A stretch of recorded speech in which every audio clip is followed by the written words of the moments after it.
नमस्कार। अब जैसा कि आप जानते हैं, दिल्ली राज्य में विधानसभा चुनाव की घोषणा हो चुकी है। अब इस घोषणा के साथ ही ये चर्चाएं चल पड़ी हैं कि कांग्रेस पार्टी के पास इन चुनावों में खोने के लिए कुछ नहीं है। पर दरअसल कांग्रेस पार्टी के पास ही खोने के लिए वो सब कुछ है कि यदि कांग्रेस पार्टी ने वो खो दिया तो आने वाला भविष्य कांग्रेस पार्टी के लिए बहुत मुसीबतें लेकर आएगा, जो खुद कांग्रेस पार्टी के लिए और उसके नेता राहुल गांधी के लिए भारी पड़ेंगी। अब दिल्ली राज्य में जैसा कि विधानसभा चुनाव की घोषणा हो चुकी है, मुख्य मुकाबला भारतीय जनता पार्टी और आम आदमी पार्टी के बीच माना जा रहा है। और चूंकि पिछले 2 बार के विधानसभा चुनाव से कांग्रेस पार्टी का खाता भी नहीं खुला, इसलिए इस मुकाबले में फिलहाल कांग्रेस पार्टी को नहीं माना जा रहा है। इसलिए ये खबरें आ रही हैं कि कांग्रेस पार्टी को इन चुनाव में खोने के लिए उसके पास कुछ नहीं है।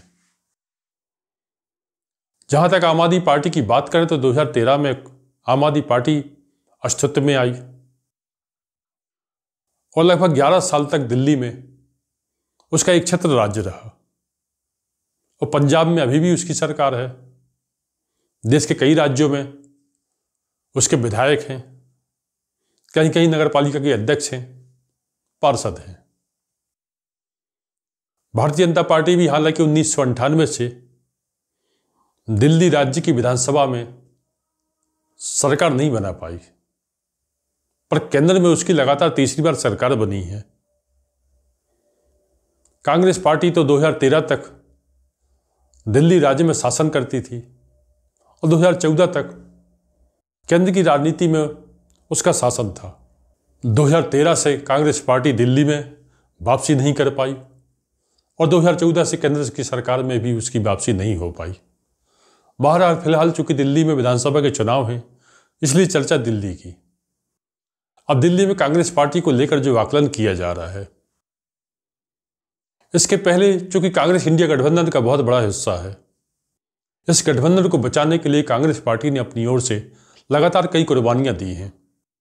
इसलिए कांग्रेस के केंद्रीय नेतृत्व और राज्यों के नेतृत्व में आपस में काफी मनमुटाव की खबरें भी आती रही, क्योंकि कांग्रेस पार्टी के केंद्रीय नेतृत्व ने हमेशा अपने सहयोगी गठबंधन के नेताओं की बातें सुनी, बजाय इसके कि उसके राज्य के नेताओं की बातें सुने।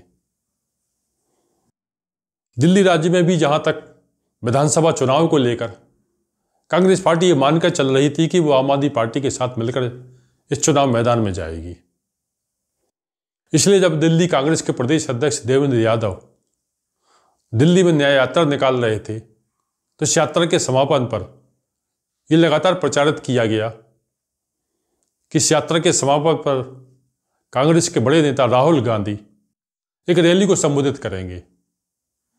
पर एंड टाइम पर इस रैली को स्थगित कर दिया गया, क्योंकि उसी समय ये खबरें आईं कि कांग्रेस पार्टी और आम आदमी पार्टी के बीच दिल्ली राज्य के विधानसभा चुनाव को लेकर समझौता होने जा रहा है।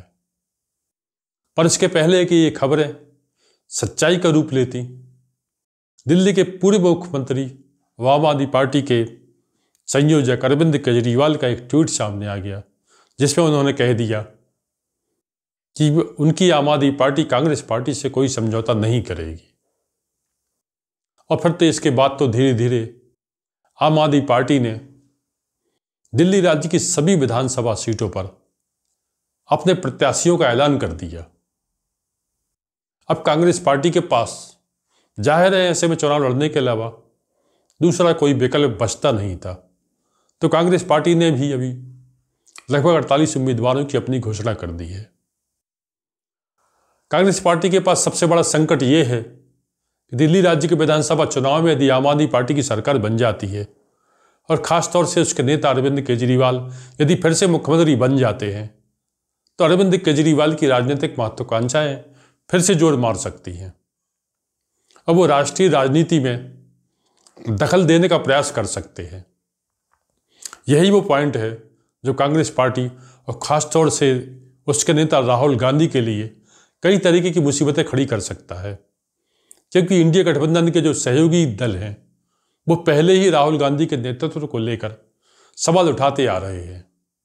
ऐसे में अरविंद केजरीवाल का राजनीति में आना कांग्रेस पार्टी और उसके नेता राहुल गांधी के लिए जाहिर है बहुत बड़ी मुसीबत खड़ी करेगा। इसके साथ ही आम आदमी पार्टी यदि दिल्ली राज्य के विधानसभा चुनाव में जीत जाती है तो पहले की तरह कांग्रेस पार्टी को अलसेट देगी। जैसे कि पिछले जो विधानसभा के चुनाव हुए उसमें आपको याद होगा गुजरात में कांग्रेस पार्टी अभी तक के सबसे निचले स्तर तक पहुंच गई। उसका बहुत बड़ा कारण आम आदमी पार्टी रही। गोवा और उत्तराखंड में भी कांग्रेस पार्टी के साथ ऐसा ही हुआ। हरियाणा में कांग्रेस पार्टी सत्ता तक पहुंचते पहुंचते रह गई। अब इसकी वजह यही थी आम आदमी पार्टी। इसलिए कांग्रेस पार्टी का मानना है कि आम आदमी पार्टी को रोका जाए, खासतौर से उसके नेता अरविंद केजरीवाल को। तभी तो कांग्रेस पार्टी दिल्ली राज्य की विधानसभा में जो 12 सीटें आरक्षित हैं उन पर अपना जोर लगाने जा रही है। इसके साथ ही 8 सीटें ऐसी हैं जिन पर मुस्लिम वोट अच्छा खासा दखल रखते हैं। तो कांग्रेस की पूरी नज़र इन्हीं 20 विधानसभा सीटों पर है। इसके साथ ही 4-5 उसके प्रत्याशी ऐसे हैं जो अपनी व्यक्तिगत दम पर जोर आजमाइश कर सकते हैं। तो कांग्रेस पार्टी मानकर चल रही है कि पिछले विधानसभा चुनाव के उलट इन चुनाव में उसका वोट परसेंट भी बढ़े और अच्छा हो कि उससे 5 से 15-20 प्रत्याशी भी चुनाव जीत जाए। भले आम आदमी पार्टी की सरकार बन जाए पर कांग्रेस पार्टी किंग मेकर की भूमिका में रहे। इतनी भूमिका भी रहे कांग्रेस पार्टी की क्योंकि कांग्रेस पार्टी चाहेगी कि यदि वो किंग मेकर की भूमिका में हो तो अरविंद केजरीवाल को तो वो मुख्यमंत्री नहीं बनाएगी। बजाय इसके वो भले ही आतिशी सिंह को मुख्यमंत्री बनाना पसंद करेगी। कांग्रेस पार्टी यही चाहती है। हालांकि 11 साल की एंटी इनकम्बेंसी का सामना अरविंद केजरीवाल कर रहे हैं और नरेंद्र मोदी और उनकी पार्टी भारतीय जनता पार्टी लगातार दिल्ली राज्य की विधानसभा चुनाव में अपनी सरकार बनाने को लेकर लालायत है और इसके लिए उनका पूरा संगठन लगातार कोशिश कर रहा है। उसके साथ ही उसका सहयोगी संगठन आरएसएस भी अपने पूरे दमखम के साथ भारतीय जनता पार्टी को चुनाव जिताने के लिए मैदान में होगा। उस स्थिति में यदि भारतीय जनता पार्टी की सरकार बन जाती है तब भी कोई आश्चर्य नहीं होना चाहिए, न कि ये माना जाना चाहिए कि इसके पीछे कांग्रेस पार्टी है। कांग्रेस पार्टी इसी खतरे से बचना चाह रही है, इसलिए वो 20 सीटों पर ही ज़्यादा जोर लगाना चाहेगी। इन 20 सीटों पर यदि उसकी सफलता मिलेगी तब आने वाले महीनों में जो चुनाव होंगे और अगले वर्षों जो चुनाव होंगे उन चुनाव में कांग्रेस पार्टी की कुछ पूछ परख बढ़ेगी, क्योंकि काफ़ी ये आकलन सामने आ रहा है कि कांग्रेस पार्टी को मुस्लिम और दलित वोटों का समर्थन मिल रहा है। दिल्ली राज्य विधानसभा के चुनाव के नतीजों से ये साफ हो जाएगा कि ये बात कितनी सही है और कहाँ तक सही है। बहरहाल दिल्ली राज्य विधानसभा चुनाव कांग्रेस पार्टी के लिए करो या मरो जैसा है। इस विधानसभा चुनाव में यदि कांग्रेस पार्टी अपना अच्छा प्रदर्शन कर ले जाती है तब कांग्रेस पार्टी का आगे आने वाला भविष्य सुरक्षित भी होगा और सुनहरा भी हो सकता है। नहीं तो नरेंद्र मोदी ने जैसा कि कह दिया था कि उनका सपना है कांग्रेस मुक्त भारत।